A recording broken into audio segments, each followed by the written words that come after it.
क्या कोई particular age किसी की फाइनल डेडलाइन को डिसाइड कर सकती है? हेलो, मैं हूँ निधि और मैंने 26 साल पूरे कर चुके हैं।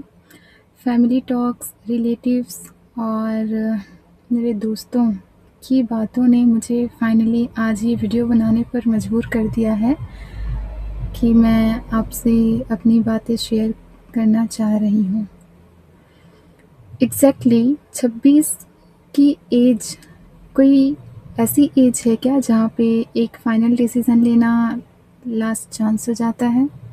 जहाँ पर हमें ये तय करना होता है कि हमारे ड्रीम्स अचीव करने के प्रेशर से कहीं ज़्यादा फैमिली प्रेशर, शादी के प्रेशर्स और अपनी लाइफ को सेट करना ज़्यादा इम्पोर्टेंट हो जाता है।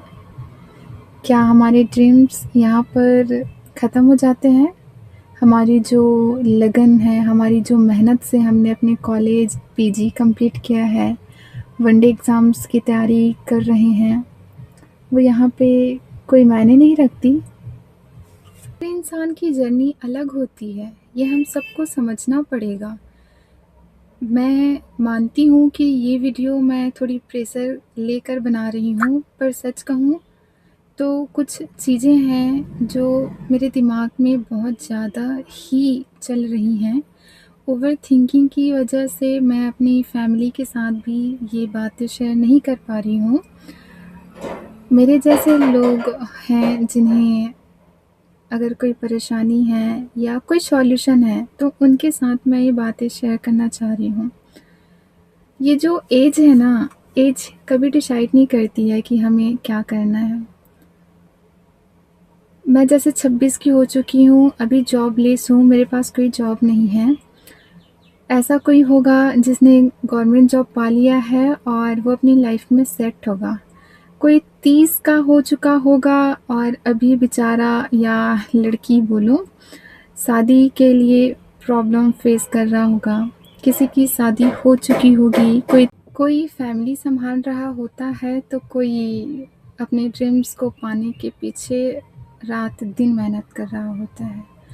पर ब्रॉडली मैं ये कहना चाहूँगी कि मैंने अपनी लाइफ से कुछ चीज़ें सीखी है। 6 से 7 चीज़ें हैं जो 26 की एज तक लोगों को अपने ऊपर काम कर लेने चाहिए। वो 6 चीज़ें मैं आपके साथ शेयर करना चाह रही हूँ। अगर आपने अभी तक वो अचीव कर लिया है देन कांग्रेचुलेशन, और अगर नहीं की है तो हम साथ में बिल्कुल इस पर काम करेंगे। पहली चीज़ है अपनी आइडेंटिटी समझना कि मुझे लाइफ में आगे क्या करना चाहिए और मैं क्या करूँगा। दूसरी है अपनी फाइनेंशियल रिस्पॉन्सिबिलिटी लेना, चाहे अर्निंग छोटी ही क्यों ना हो, पर अपने पेरेंट्स या किसी भी रिलेटिव्स के ऊपर इंडिपेंडेंट मत रहना। तीसरी चीज़ है अपनी स्किल्स को इम्प्रूव करना, चाहे वो क्रिएटिंग हो, एडिटिंग हो, स्पीकिंग हो या फिर अपना बिहेवियर हो, कम्युनिकेशन स्किल हो, टीचिंग हो। इन छोटी-छोटी चीज़ों पर अपने अंदर काम करते रहना। चौथी चीज़ जो है और ये पाँचवीं चीज़ जो मेरी लाइफ के सबसे फर्स्ट उसूल हैं और इन्हें बहुत ही जल्दी लोगों को सीख लेना चाहिए। चौथी चीज़ है इमोशनल को कंट्रोल करना, अपने इमोशंस को अपने ही द्वारा कंट्रोल करना, किसी के ऊपर डिपेंड नहीं होना, किसी और को अपने इमोशंस कंट्रोल करने नहीं देना, ये सीख लेना चाहिए। पाँचवीं चीज़ होती है टॉक्सिक लोगों से और टॉक्सिक हैबिट से जितनी जल्दी हो सके दूरी बना लेना। छठवीं चीज़ जो कि बहुत इम्पॉर्टेंट है वो है अपने हेल्थ पर ध्यान देना, साथ ही साथ कॉन्फिडेंस को बिल्ड करते रहना। और सातवीं चीज़ ये होती है कि अपने फ्यूचर को डायरेक्शन देना। मैं कहती हूँ परफेक्ट होना ज़रूरी नहीं है, सक्सेस होना भी ज़रूरी नहीं है, पर अगर आपने ये सीख लिया कि हमें फ्यूचर में क्या करना है, किस डायरेक्शन से करना है, तो मैं मानती हूँ कि आप एक अच्छे इंसान हैं। आप किसी के लिए अच्छे हो ना हो, आप अपनी लाइफ के लिए एक बेहतर इंसान हैं। और सच कहूँ तो कई लोग 26 में भी बहुत ही ज़्यादा कन्फ्यूज़ हो जाते हैं कि क्या करें, क्या ना करें। पर मुझे अपने अंदर एक कॉन्फिडेंट है और मैं बहुत खुश हूँ इस बात से कि मैंने कुछ चीज़ अचीव की है। मैंने अपना पोस्ट ग्रेजुएशन कर लिया है, सीजीटेट, सीटेट मैंने क्लियर कर लिए हैं। वनडे एग्ज़ाम्स की तैयारी कर ही रही हूँ, साथ ही मुझे टीचिंग एक्सपीरियंस है। मैं अपनी इंग्लिश कम्युनिकेशन स्किल पर इम्प्रूवमेंट करने की पूरी कोशिश कर रही हूँ और अब से मैं यूट्यूब पर छोटी-छोटी वीडियोज़ अपलोड करूँगी जो आपको पसंद आए और आप रिलेट कर पाएँ तो मुझे खुशी होगी। अर्निंग हो ना हो पर मेरी एक फैमिली ज़रूर बन जाएगी। मैं मानती हूँ अर्निंग ही इसका फाइनल बात है, पर सच कहूँ तो कोई अपना होगा जिससे मैं खुलकर बात कर सकती हूँ, जो मेरे जैसे होंगे, जो समझदार होंगे, जो समझते होंगे, मेरी बातों को खुद से रिलेट करते होंगे। ये कोई छोटी बात नहीं है, इस एज में ये सारी बातें समझ लेना ही आपको कामयाबी की ओर लेकर जाएगी।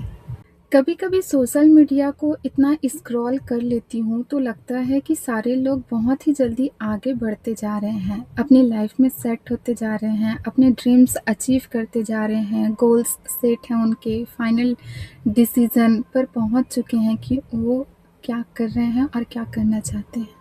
पर सच कहूँ, मैंने इतना जाना है कि वो सारी चीज़ें जो होती है वो हाइलाइट ही होती है। वो अपने स्ट्रगल फेस को नहीं दिखा रहे होते हैं, वो अपनी उन आँसुओं को छिपा के रखते हैं और वो जो 4 पल का मोमेंट होता है ना, सोशल मीडिया पर केवल और केवल उन्हीं को ही दिखाया जाता है और हम उनसे अपने आप को जज कर लेते हैं कि हम शायद उस मुकाम पर कभी ना पहुँच पाएँ।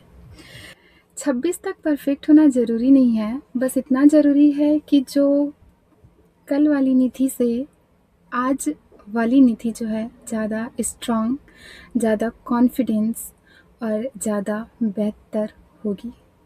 और मैं चाहती हूँ कि आप भी अगर इस फ़ेज़ में होंगे कि एज निकल गई है, शादी का प्रेशर है, गाँव वाले क्या कहेंगे, तो गाँव वाले आगे आपका साथ नहीं देंगे। साथ आपको खुद देना पड़ेगा, एक टाइम के बाद फैमिली भी आपका साथ छोड़ देगी। वो कहने लगेगी बस हो गया, इतना ही कर सकते हैं। खुद में कॉन्फिडेंट बनो और बिल्कुल भी घबराना मत। कोई ना कोई अच्छी ही चीज़ लिखी होगी ऊपर वाले ने, इसलिए हम आज यहाँ तक हँसी-खुशी आ चुके हैं। सक्सेस और फेलियर लाइफ के 2 हिस्से हैं, इनको इतना ज़्यादा इम्पोर्टेंस देने की ज़रूरत नहीं है। बस खुद पर इम्प्रूव करो, खुद पर काम करो, एज डज़न्ट मैटर। कुछ चीज़ें हैं, सीख लो।